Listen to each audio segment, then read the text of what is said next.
I paid off my truck early, no cosigner, no refinance, and no magic, just strategy. And I want to show you exactly how I did it so that you can do the same even in this economy.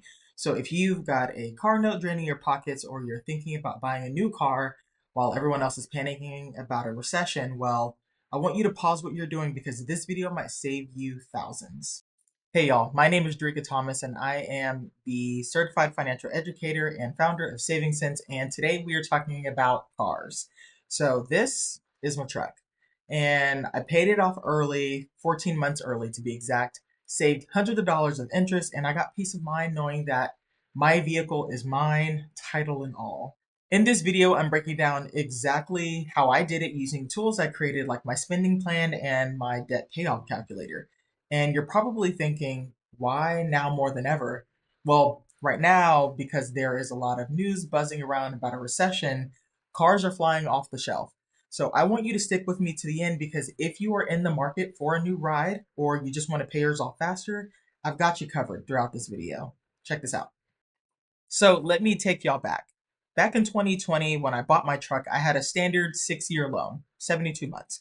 And I knew from the beginning that I did not want to drag this out and pay it forever, but I didn't know what to do with that. So at first, I was just making the regular monthly payments directly out of my bank account, and nothing fancy. I was just doing what I thought I was supposed to do to get this loan paid off. However, I did not know anything about compounding interest and how that can definitely destroy your wealth building potential. So I've created a debt payoff calculator to help run these numbers.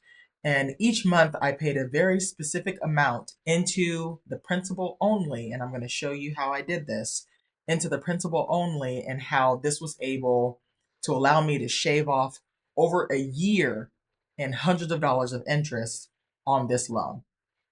Now, if you want a copy of my debt payoff calculator, I have provided the link below because honestly, I did not know that this was going to work until I ran the numbers. So you can have a copy of this totally free.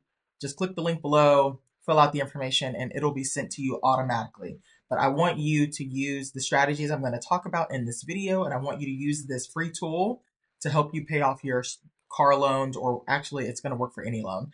But specifically for this video, I want you to pay off your car loan as quickly as you possibly can. Now, when you are making your monthly car payment, it is going to have an automatic calculation of the amount of interest you're paying and the amount of principal that you're paying. And in the beginning, you're going to be paying a whole lot of interest and then a little bit of your principal. And then as you are progressing through the term of your loan, and the older it gets and the closer you are to the loan maturity date, which is your payoff date, the less interest you'll pay and the more principal that you'll be paying. But the secret is not just making extra payments to the entire thing. The secret is making the extra payments to the principal balance only, because that is where the interest is being charged to. So if you want to pay off your debts as fast as possible, you have to pay the interest as you normally would, but you have to put the extra payments into the principal balance only. So for my loan, I was paying about $545 every single month, and that came out automatically. However, in order to accelerate and get my loan paid off faster, which I only figured out about 2.5 years ago, how quickly I wanted to get this done, I then had to make at least an extra $400 a month of a payment into the principal balance only. But this is how I was able to do this. Now, some months were a little bit better than others, and I think there was maybe 1 or 2 months that I skipped because I was like, listen, I just can't do this. I've got other expenses coming up, and the extra payment is just not going to work. And that's okay. There's no perfect flow, but there is consistency that needed to be had as much as possible to be able to get this done. Could I have paid this off faster? Yes. Could I have not taken out such a large loan? Also, yes. But I have no regrets, and I knew what I needed to do, and I was able to do that. Here's how you can do the same. I want you to use a spending plan so that you can get real about your monthly cash flow, so that you can use something that makes visual sense. Plug in your numbers and also use the debt payoff calculator and just see what it would take for you to open up a little bit more of your cash flow to be able to drive that into your debt payoff. But remember, this needs to be for the principal balance only. And the more that you do this, the faster that you will melt away this debt and the less stress that you will definitely feel. I promise you, it feels like a weight is off of my shoulders. Now, let's talk about buying a car the smart way, okay? Because right now, people are afraid of a recession, so they're rushing into buying. And let me say this, do not buy out of fear. Buy because it is right for you. Okay. So here's how you're going to budget smartly for your next car. Okay. So I need you to decide how much you can actually afford. And I need you to be very clear about the months. And I need you to be very, very, very honest with yourself about what you can afford so that you can still save for other things and you can still enjoy your life and you can still pay for your other necessities. Here is the rule that I want you to learn. It is the 24/10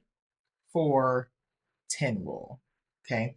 So this means that you're going to put at least 20% down payment. You're going to finance for no more than 4 years or 48 months. And you're going to make sure that your monthly payment does not exceed 10% of your gross monthly income. Okay. And I'm being very clear about that. You should not be paying more than that because that means that you are not saving and investing for your future or for the things that you need. And if push comes to shove, if something happens and you can't go to work, you are stuck with that payment. So be very intentional about staying at a 10% or less of your monthly income when you are budgeting for a new vehicle. You're probably wondering why these numbers make any sense. So let's work backwards. If you are paying 10% or less of your gross monthly income to your loan, this is giving you a lot of wiggle room to be flexible for saving for an emergency, saving and investing for your future, saving for things that you can enjoy, building up a level of financial freedom and independence away from debt by making sure that you can assume a payment that does not over exceed what you really can afford on a month to month basis. So if you are, let's say you're making $5,000 a month, your payment should be $500 or less.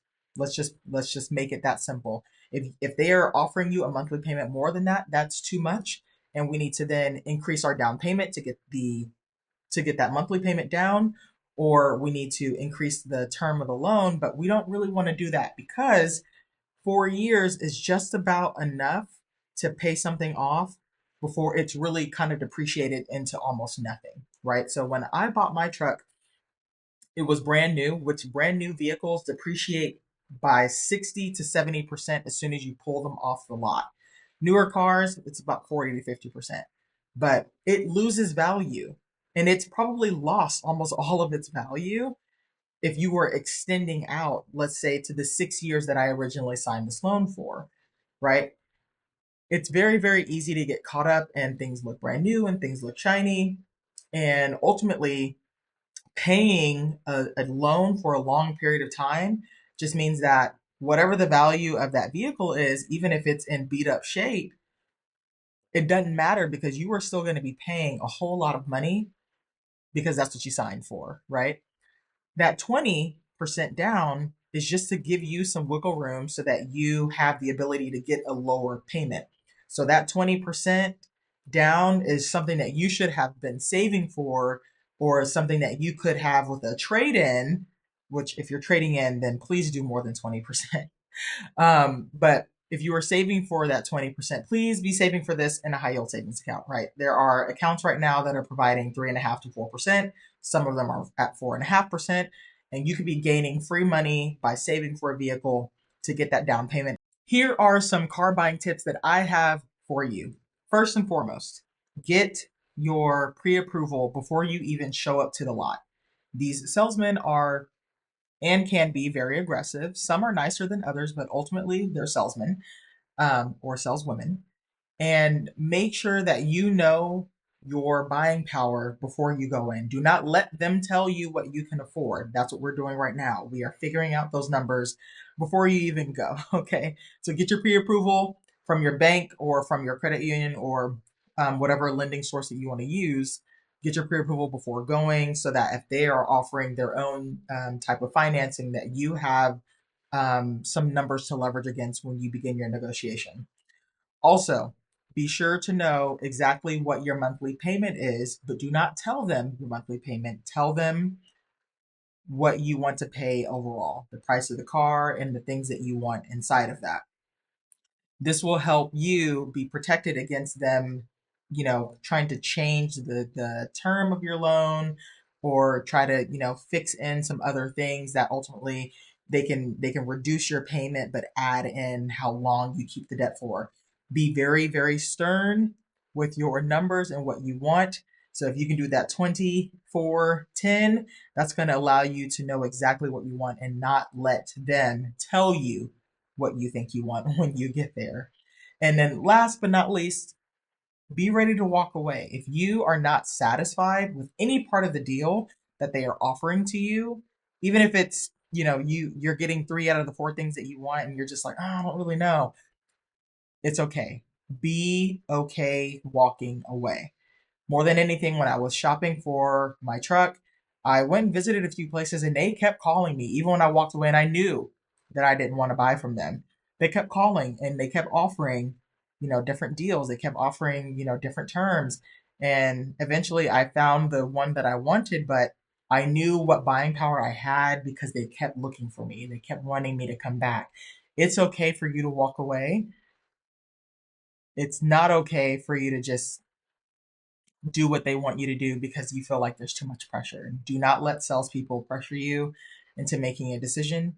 You know, and you are clear with all of your numbers and with what your needs are and what your standards are before you go in. And if you don't get what you need, you walk out.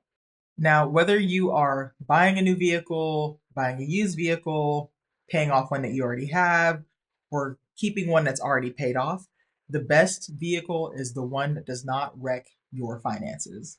So if you love this video, I would love to know your thoughts. Please comment, like, share, follow, subscribe. I will be sharing a lot more long form content here on this platform because I want to make sure that you guys have access to accessible financial education that is just very simple to understand with great resources that I can give to you. My focus is to make sure that women and Black, Indigenous, people of color have access to every single thing that we just weren't granted for a very, very long time. It's my pleasure to be here. I hope to see you again soon. I'm checking out.